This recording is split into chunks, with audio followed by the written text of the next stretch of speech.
lawyer for the woman accusing Patrick Kane of sexual assault said evidence was tampered with. Now, her attorney said an empty evidence bag, which he said had contained the rape kit, was left in the doorway of the woman's mother's home. The Hamburg Police and Erie County Central Police Services in New York said all evidence has been accounted for and handled correctly. Kane's lawyer said that he welcomes an investigation of the bag incident since results of the DNA testing favor his client. No charges has been filed in this case yet. Kane went to training camp with the Blackhawks a week ago and made his preseason debut on Tuesday. Now, this isn't the first time Kane has run into legal issues. In August of 2009, Kane and his cousin were arrested in Buffalo after an altercation with a cab driver. Stephen A., are you okay with Kane playing during this investigation? No, I am not. But it would happen to be because of the absence of an uproar over Patrick Kane. Now, let me be very, very clear.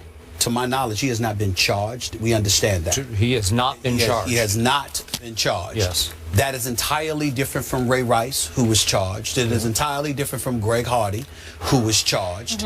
But to me, that's a legal issue as it pertains to law enforcement and what have you. My indictment is not against them. It would be against Patrick Kane if he is guilty of such acts. Yeah. He definitely needs to be in jail.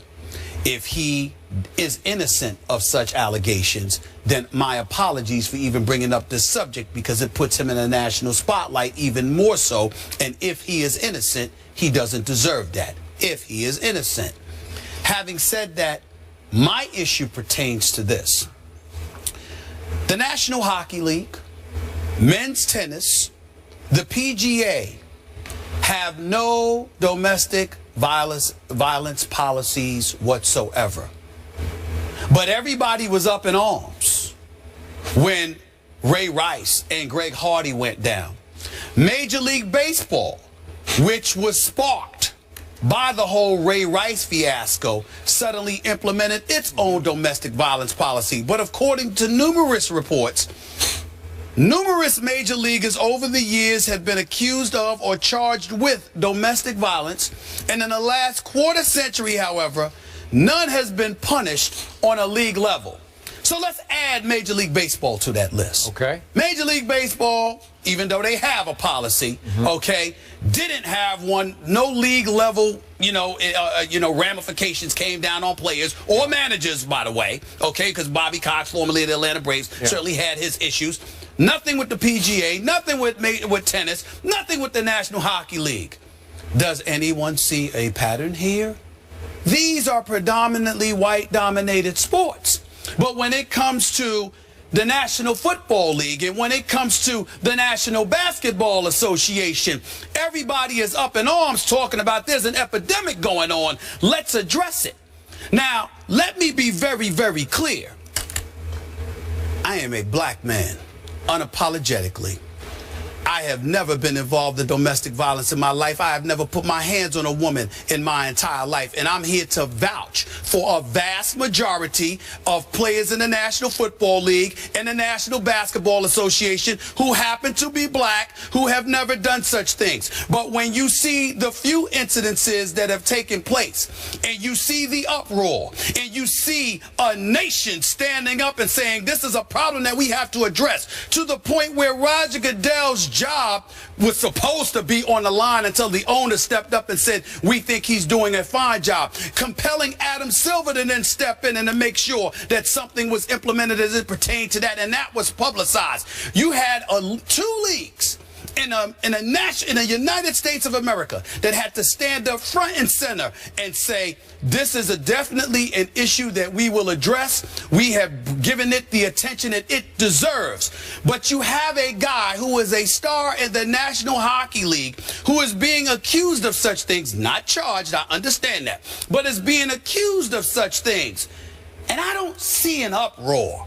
I don't see, I'm not saying it hasn't been reported. ESPN has reported it on SportsCenter. Yeah. Various publications have written about it. I'm talking about the public uproar when it comes to this. And I'm going to repeat this again. The National Hockey League, the Tennis Association, the PGA, and until recently, Major League Baseball, predominantly white sports, little to nothing going on here. We even have Gary Bettman on the record, Skip Bayless, on the record.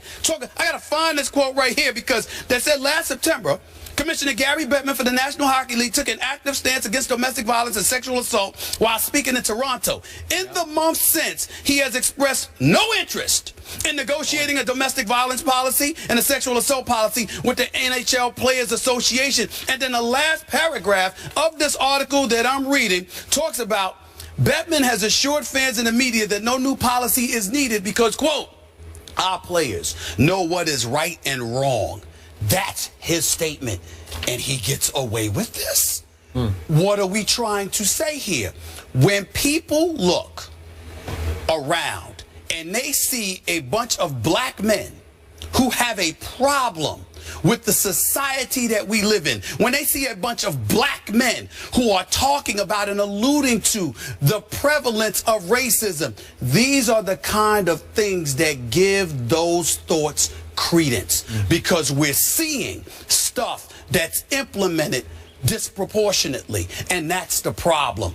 If this is good for the National Football League and it's good for the NBA, and black players are being labeled with insinuations and beyond because of the actions of a few, how did Major League Baseball get away with this all of these years? How are we not talking more about Patrick Kane? How is it that the National Hockey League, the Players, the Tennis Association, and the PGA have no policy whatsoever?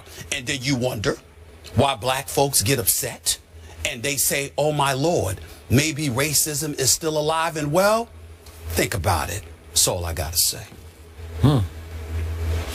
Wow. Well, I say amen to much of what you said. I appreciate that you did point out hasn't been charged. And just the only point of order I have in the bigger context is, did you have a problem with Jameis Winston being allowed to play at Florida State? He was not charged, remember, as they were investigating? Right. He continued to play games. Well, he proclaimed his innocence, so I didn't have a problem with it, because my whole point is, again, I'm not questioning the legalities and how the legal system chooses to handle something. Okay. What I'm questioning, even more so than the institutions, I'm questioning the public uproar. Jameis Winston was in the news all the time. Because he wasn't charged, though, that there wasn't the uproar. Because I sat in the meeting, just so you know, production meeting, you weren't in, Skip was there, and I said, how have we not covered this? And then one of our producers said he wasn't charged. And my thinking was same with you. Why is he being protected? They said he wasn't charged. I think it's a fair, first of all, in favor so if he was, would there be an uproar? In favor to you, the producers, and white folks across this country, it's a legitimate question, and I understand that. I'm talking about the public outcry, because the mere insinuation in this day and age seems to create an uproar, but it seems more prevalent when it comes to young black males. And that is what I am saying. That's what I'm talking about. I'm not talking about how it's handled in terms from a legal perspective. I do understand that. And institutions and franchises to some degree have to protect itself. But the leagues could do something if they were so inclined. But the NFL and the NBA feels compelled. Major League Baseball just followed suit after a quarter century of doing nothing. And we've got 3 major organizations that haven't done anything. That's a problem. Clearly, hockey is living in the past here. Hasn't caught up to the times, in part because there hasn't been the outcry that you talk about, the outrage. But why is that in the larger issue? Well, clearly hockey in the United States, is it fair to say, is not as popular as football, basketball, and baseball? That's fair. Right? So has there been some outrage expressed in the city of Chicago? I think there has. And I think ESPN's Sarah Spain has expressed outrage publicly. She has, and I applaud her for that. And Christine Brennan wrote about it today in USA Today. We're talking about the great Christine Brennan. I mean, come on now. I am so with you. Patrick Kane, there should be a policy in place whereby he was suspended with pay. I'm okay with pay. Suspended with pay through this investigation. Can we make a case that he's getting preferential treatment in his hometown of Buffalo here? You could make that case given what you set this up with. And her attorney is now said, the victim's attorney, or the accuser's attorney is saying that, hey, this is a classic case of why so many victims are hesitant to come forward the way she's being treated right now. I don't know the details of it, but I get all this. That's why there should be a policy in place, and he should have been suspended from the start. But this is a hockey problem.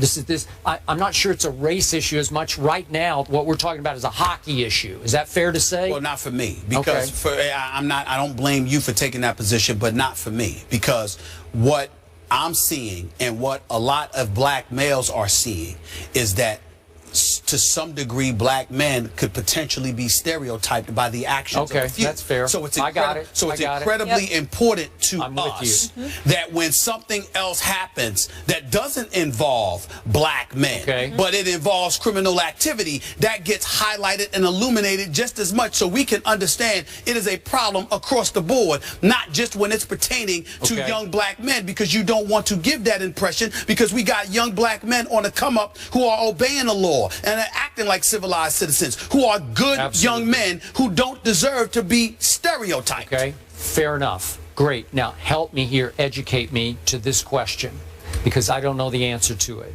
What would really be glaring, and since you brought it up, hockey has about 5% of its players are black out of, what is it, 600. So that's 30 out of 600. That's give or take a couple. Okay. 5%. I didn't know it was that much, but go ahead. So if one of those players had immediately been suspended with pay during an investigation, and then Patrick Kane wasn't suspended during an investigation, you could certainly cry race there, right? But that hasn't happened. That's not your point. That's right. Are you with me? I'm totally with you. That would be glaring. That would just be outrageous within the sport of hockey. I'm not accusing hockey of protecting one of its own while throwing another of its own to the wolves. They have obviously, an absence of sensitivity to some degree as it pertains to this issue as a league. I believe that in this day and age, the PGA can be accused of the same thing based on the fact that they have no policy. And the ATP. What I'm trying to say, however, is this: as a black man, we recognize that it's hard out there, particularly when the actions of a few potentially taint the many and contribute to stereotypes we already believe was in existence for decades, if not longer. So when something happens with a Ray Rice or a Greg Hardy or somebody, and or a Jameis Winston, and that gets blown up and illuminated, but somehow, some way, Patrick Kane doesn't have to deal with the same level of scrutiny, and the excuse is because he's in hockey. You've got folks sitting there saying, well, wait a minute, NFL's predominantly black, and National Basketball Association is predominantly black. Okay, in Major League Baseball, even though there were a lot of white guys that were accused, you've got Dominicans or of a darker skin, but primarily it's America's national pastime, and it's a whole lot of white guys. At least one white manager. There you go, and at least one white manager. So you just arrived on the come up in the aftermath of the Ray Rice situation, and then you have these predominantly white sports with no policy. Let's make sure we understand here. Black folks are watching, and they're saying, excuse me, are we doing things and they're not? Or are we just the ones getting caught, meaning the few who did, while we're glossing over others who have done it? My props to Christine Brennan and Sarah Spain and all of them for bringing attention to it, because it's clearly not a race issue. But you have people that might interpret it as such when we only hearing black men being talked about. I love what you said.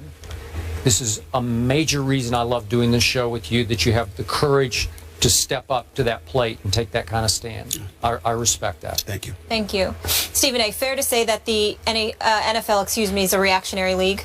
Yes. Yes, so hopefully maybe there's some reaction from these other leagues as well. Maybe they'll learn to copy the NFL. Right? Yeah, maybe so. All right, up next, we stay with the NFL. The league is still proving they haven't gotten over their Deflategate issues. Brady versus Big Ben. We'll explain that after the break.